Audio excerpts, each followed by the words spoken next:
Hey, what's going on, guys? It's Jack. This week's PTR build has a bunch of new updates for tuning, including for Evoker, Mistweaver, Resto Shaman, and Holy Pally. Those are the big ones right now. So, Flame Shaper got a couple changes. A lot of this has been rehashed in the past, and so now they're making sure, hopefully, that the Consume Flame is consuming only 2 seconds and not the 4 seconds. So, I'm hoping this build actually corrects that. And, of course, they're buffing the damage and healing to compensate for getting less of your uptime munched up by the consumed flame from your engulf casts, of course. Great to be able to see. They also kind of reiterated about what we already knew about Ebon Might and Aug Evokers not buffing healers any longer. So that was kind of just the quick fire version we have. Really big news, though, is that Mistweaver's Jade Bond, which gave cooldown reduction based off your Gust of Mist triggers, that's now been redesigned, and Chi Cocoons apply enveloping mist. This is whenever you activate your Celestial, they apply cocoons to everybody, which are just like small shields that are not that big. And now, when they are consumed or expired, they apply enveloping mist to their targets for 4 seconds. The Gust of Mist triggers that you have, which are really powerful with Chi, are increased by 40% instead of 20%. But later on down the line, there is a little bit of rebalancing that they talk about with how much your mastery triggers that you're getting. Also, Yu'lon's Soothing Breath healing is increased by 500%, which you're usually using in a raid environment. So the changes are intended to refocus Chi into a powerful cooldown that encourages more intentional uses. We're reducing the baseline cooldown of both Celestials to account for the loss of dynamic cooldown reduction and increasing the effectiveness of Chi Cocoons cast by longer cooldown Celestials to make intentional use of this cooldown feel more impactful. So the base Chi cooldown is 2 minutes. The absorb amount that you get is now larger if the cooldown's longer, so you have larger shields with the 2-minute Chi. But if you still take the 1-minute Chi, it's still 1 minute. It's just having less powerful Chi Cocoons. And like these shields are not that big. They're like 5-ish% of your life or something like that. So the 2-minute version might be a little bit bigger. We'll have to see. Jade Empowerment, which is your Crackling Jade Lightning buff, is now buffing your CJL by 3,000% instead of 2,000%, and it only cleaves at 10% effectiveness instead of 25%. This is really sick because it was already like pretty good to use Lightning for healing, but there were limits to it. If the damage was too high, you'd have to lean on Shayloons or your other cooldowns. With 3,000%, just a single lightning can go really far. So this, honestly, I feel like Mistweaver has some of the best healing output in dungeons, and it only continues to get better. So love to be able to see that. They're also making an adjustment to Lotus Infusion, increasing your healing taken by 10%. We're making a small adjustment, given that we're expecting the upcoming class set to influence talent decisions around this talent node, and we like Lotus Infusion to remain a viable, more passive option for those who prefer it. Yu'lon's Whisper healing has been increased by 30%. This is, I think, the second time that they've buffed that. Conjure the Celestials has its damage increased by 225%. This is really crazy because it used to be that Master of Harmony was just like the only one that really was dealing much damage. You'd have a couple of effects out of the Conduit of Celestials that dealt damage, but not really that impactful. Heart of the Jade Serpent is now triggered on every cast of Shayloons and scales its duration with the number of clouds consumed. This is the additional cooldown reduction that Conduit is giving you. And so the goal for the change is to reduce the amount of tracking required to optimally use Heart of the Jade Serpent. So you don't have to track all these other buffs. It's just when you hit your Shayloon's gift, that is going to be when you can trigger the cooldown reduction for Renewing Mist, Rising Sun Kick, Cocoon, and Thunder Focus Tea. So it makes it really, really easy to kind of use and like leverage a lot of your cooldowns when you're more familiar with what's activating it, of course. On the Paladin side, Tempered in Battle. This is where when you throw a sword to somebody, it like sucks their health to redirect to somebody else. This health redistribution may only occur once per cast.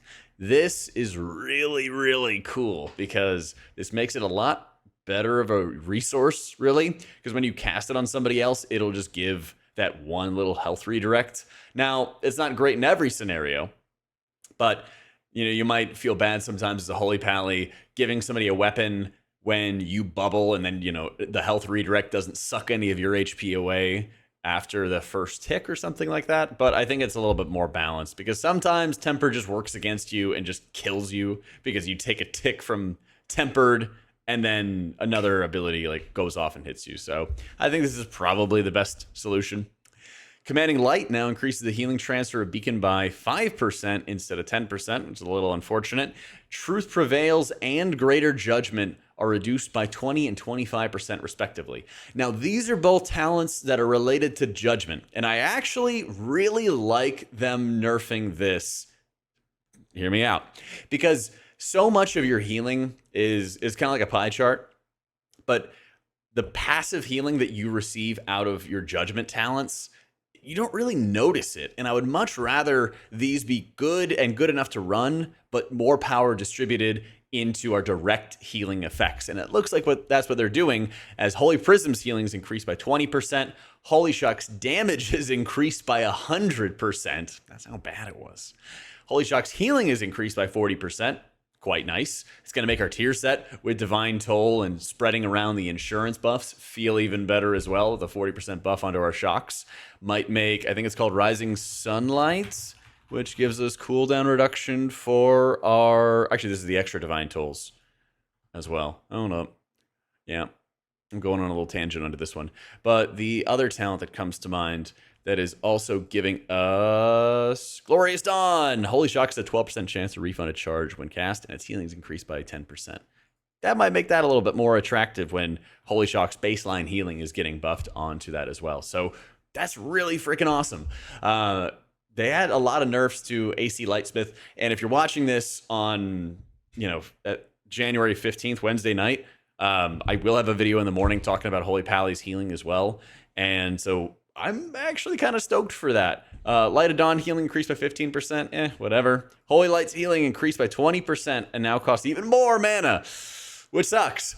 And I hate that they're making Paladins think so much about their mana but at least they're kind of making Holy Light the mana dump. So I guess it works out. What I was finding, and you'll see it in the video as well, that I have for Thursday morning, the 16th, is I actually felt really well incentivized to cast Holy Lights occasionally when I had Divine Favor buffs or Infusion buffs. So notably, they're buffing Holy Light's base healing, but they're reducing the amount of Divine Favor buff that you're getting instead. But that also just means you have baseline more healing all the time. So if you have 2 Infusion procs, you don't have your Wings, you don't have your Divine Toll, you could cast back-to-back Holy Lights if you're running in Fluorescence of the Sunwell, and then actually have some really strong, juicy Holy Lights on hand to top people off. So I'm a pretty big fan of this. I think taking power out of Judgment, putting it into your other spells is a good selection, as long as it's not an overall healing nerf. I think the spec still needs, like a 5 or 10% overall healing buff for dungeons right now. They feel pretty good gameplay-wise in that everything has a purpose. But when you compare like Holy Pally to Mistweaver, I feel like Holy Pally has a couple good tools to heal through problems, and Mistweaver is nothing but tools to heal through problems no matter what. You're constantly sort of cycling between them. So strange. Dis just had an ability renamed and everything like that. Aegis of Wrath, Eternal Barrier is not really something that we're going to be running with or anything. So not really any need to worry. No Holy Priest changes, unfortunately. Shamans can rejoice. They got a 5% healing buff and a 25% acid rain damage buff. Woo! Solid. It's nice to see. Acid rain should definitely be more than 25% at the moment, but what can you do? The Therazane's Resilience, this is, I believe, when your shields were not falling off, and specifically trying to put Earth Shield on somebody else, it would just instantly get consumed. So hopefully they fix this problem, because I really want to do more testing with it, because I was having, I literally just couldn't play with Earth Shield when I talented into Therazane's. It was really annoying. But they basically want to make sure that Shaman's output is going to be similar to their level before AG was removed, so that's why they're trying to make sure there's, compensatory buffs on hand for it. So pretty cool. Very, very surprised that Holy Priest doesn't have any incoming changes with how many talents they're reworking. The disc stuff, I guess, whatever, is just going to be focused on PvP. It's kind of like the quarantine zone for their PvP stuff they have going on. I like how they're adjusting Holy Pally's power from their different resources to make everything just feel better. Still need more healing there. Mistweaver, still a powerhouse healer, still blasts tons of output constantly. It's crazy. The Prez changes, some of these are just repeats, and so I hope that at least with this week's reset, as PTR should have gone live on Tuesday, and now we don't even know if it's going to go live on Thursday. They claim it will, but we'll see. There were a lot of bugs. There were a lot of bugs for preservation of Evoker, so I hope that they address a number of those. Resto Druid has their Dispel for free. I'm a little jealous. I'm a little jealous onto that one. But yeah, that and some more class tree changes getting into it. But that's our updates that we have so far for the healers for 11.1. This is posted on January 15th and everything like that. And I'll have the notes in the description down below as well. But thanks for watching, guys. Thanks to all who are subbing on Patreon and supporting the content and stuff like that further. If you enjoy, make sure to like and subscribe. Take it easy, guys. Later.